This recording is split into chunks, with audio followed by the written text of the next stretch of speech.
Alright, in this chapter we're going to learn about one of the most famous and influential American presidents, Andrew Jackson, his rise to power, how he changed America, perhaps some of the mistakes that he made, and the person that he was. 1828, really we'll start covering before that when he's a candidate in the early 1820s, through 1838, the time period even after his influence extended beyond just his time as president. So Andrew Jackson started out in the woods of Tennessee in a one-room cabin.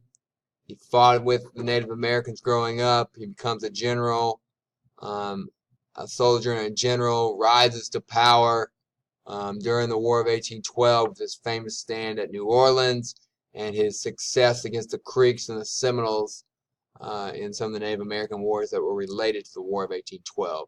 He was kind of a loose cannon. He did what he wanted. He even invaded into Florida chasing the Seminoles, even though that was Spanish territory.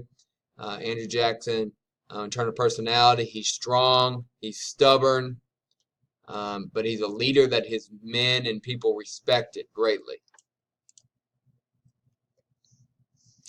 At this time, not many people could vote, only rich white people that owned property.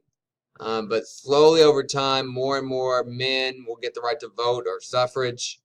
We'll start having the rise of political parties, and they'll have nominating conventions where people can come and decide who their candidate to represent their party will be. This expansion of democracy, which you want to make sure you have on your notes, is called Jacksonian Democracy, when more just white men are allowed to vote and be involved. And so this is a step forward in democracy, but we have a long way to go before we have true democracy for most people. So it's Jacksonian democracy. That's what Andrew Jackson is known for, increasing voting rights. In the election of 1824, it was a very controversial, ugly election between John Quincy Adams and Andrew Jackson. John Quincy Adams was the son of John Adams. He was a Northerner. He is from Boston, not known for having a great personality, but great experience, great pedigree with his dad being a president.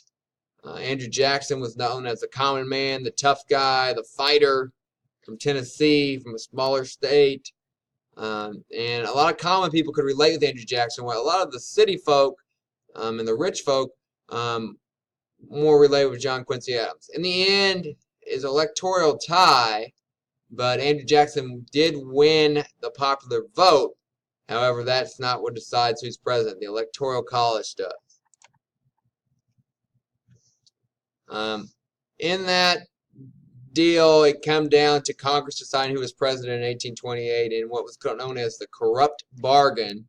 It was thought but not proven that John Quincy Adams and Henry Clay made a deal where Henry Clay, the most powerful and influential person in the U.S. Congress, said he could deliver the votes from the Congress to make John Quincy Adams president if he would give him a spot as Secretary of State in his cabinet.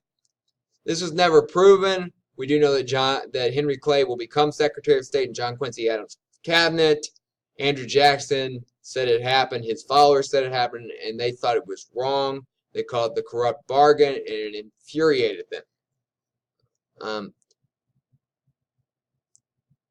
So in the election of 1828, the Democratic Party, a new party, is formed to help support Andrew Jackson. And they will run against John Quincy Adams, but this time with even more fury and determination. And at this time, they're hoping to make it different. And it's going to be an interesting, contentious election after a miserable 4 years as president for John Quincy Adams, because Andrew Jackson and his supporters were fighting against him the whole way. So it all comes back around the election of 1828, where Andrew Jackson and his supporters get organized. They form a new political party, the Democratic Party, which of course still exists today. And this is Andrew Jackson's chance to get his revenge for the election of 1824. and we'll pick up on there the next day. Thank you.